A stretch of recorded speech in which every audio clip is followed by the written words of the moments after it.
Good morning.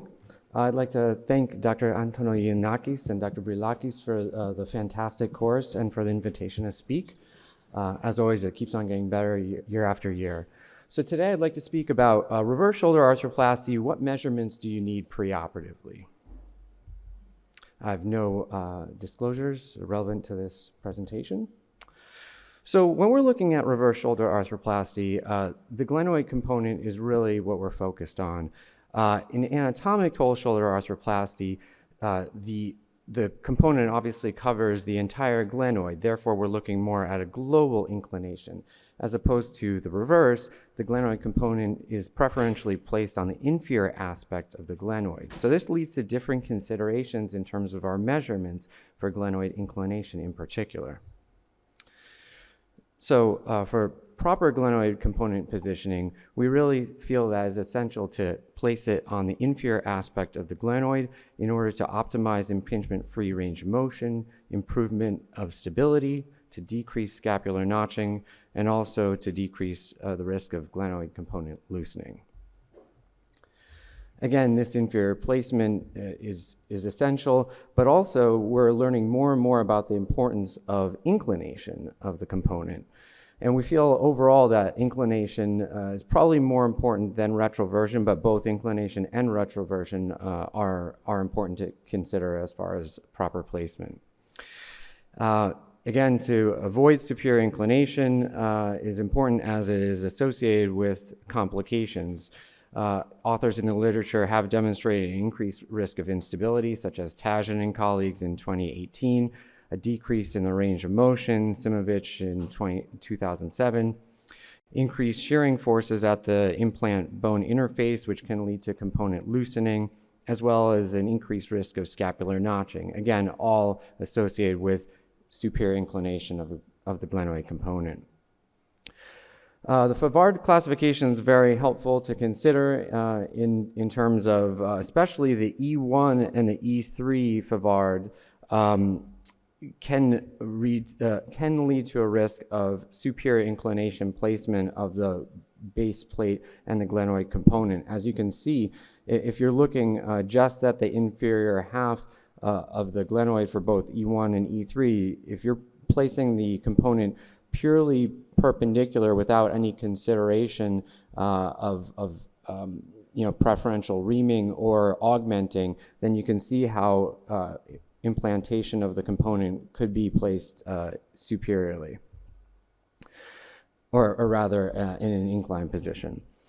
If we're looking at primary glenohumeral arthritis, it's also important to consider the modified Walsh classification. As we know, if you have significant posterior subluxation or posterior wear, as is in the case of B2, B3, C, and C glenoids, we need to consider correcting that. So that's it in the case that you're going to be implanting a reverse for primary glenohumeral arthritis. So the first angle to consider in terms of measurement is the beta angle, and Maurer and Gerber were the ones who published on this in 2012. The beta angle is basically, this is a busy diagram on the right, but it's the angle between the floor of the supraspinatus fossa, which is line B, and the line of the glenoid fossa, AB. That's connecting the superior aspect of the glenoid to the inferior aspect of the glenoid. They found, in terms of looking at all the possible angles that they examined, that the beta angle was the most reproducible measurement for the glenoid inclination, particularly on conventional AP radiographs, and it was resistant to positional variability of the scapula, and there was a good inter-rater reliability. So the beta angle is very important to consider. This is a less busy diagram of this beta angle, and you can see the typical beta angle is around 85 to 90 degrees. So when we're looking at that postoperatively, that's what we're looking to correct to. Another way of calculating angles is looking at the TSA angle, which is a variation of the beta angle, as you can see on the left-hand side. And then the RSA angle was created by, or was initially described by Boileau and Walsh in 2019. So this RSA angle is basically the angle connecting where the floor of the supraspinatus fossa intersects with the glenoid surface. So you can see that is R on the diagram in the middle. And it's connecting that angle to the inferior aspect of the glenoid, as well as a perpendicular to the floor of the supraspinatus. So you can see that that's definitely a higher angle than what you see with a TSA angle. The RST angle is basically on the far right-hand side, is the difference between the TSA angle and the RSA angle. Looking at the averages, the average TSA angle, which again is a derivation of the beta angle, is on average 11 degrees. The RSA angle is on average 20 degrees, whereas the RST angle is on average 9 to 10 degrees. So you can see in this case, the preoperative RSA angle is approximately 20 degrees. After this bio-RSA and angled bio-RSA, you can see with the healed asymmetric bone graft that post-op RSA angle has been reduced significantly.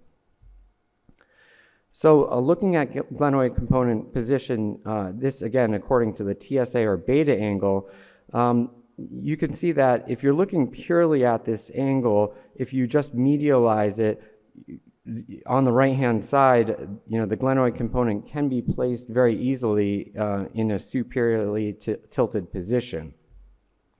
So when we're looking again at the RSA angle, it is easier to see how you can correct this either first off by medializing it. You can use a superior augmented metallic base plate, which would provide you with neutral inclination on the RSA angle.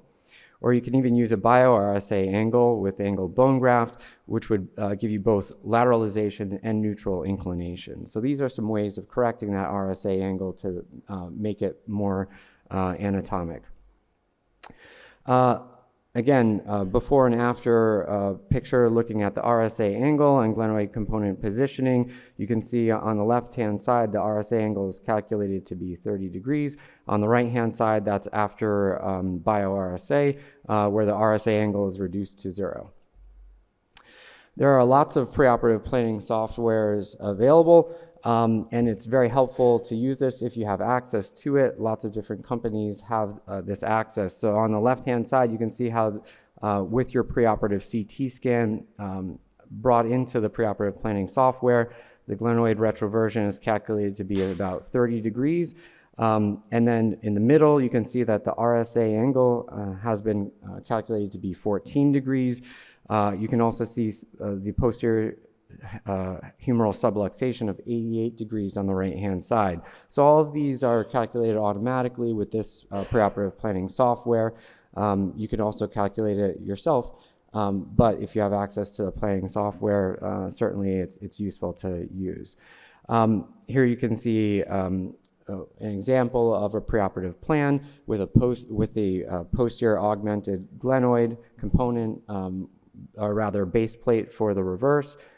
And you can use this to calculate how you want to position it, and also you can have it calculate the predicted range of motion post-operatively. So sophisticated software that helps us to plan. This is an example of a bio-RSA planned in this software. Again, you can see that there's a significant posterior wear of the glenoid, as well as there's a deficiency superiorly. So this bio-RSA is correcting both the posterior and the superior glenoid deficiency here in order to try to implant it in the optimal position. So in conclusion, proper glenoid component positioning is essential. Both plane radiographs and a CT scan, preferably with thin cuts and 3D reconstruction, is optimal. The glenoid inclination can be measured by the beta angle, but the RSA angle may be more accurate. It's also important to consider retroversion of the glenoid, any erosion of the glenoid, humeral head subluxation, and planning software can be very helpful in calculating this automatically. With this information, we can then plan and execute the proper component positioning. We have to consider whether or not we need metallic wedge augmentation or bio-RSA.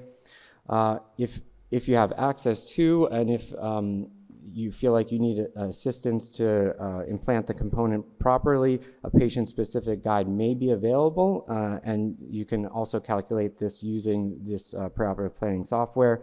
And on occasion, you may need a custom glenoid implant or a custom glenoid component, which obviously is much more expensive, but may be necessary in cases with severe deformity.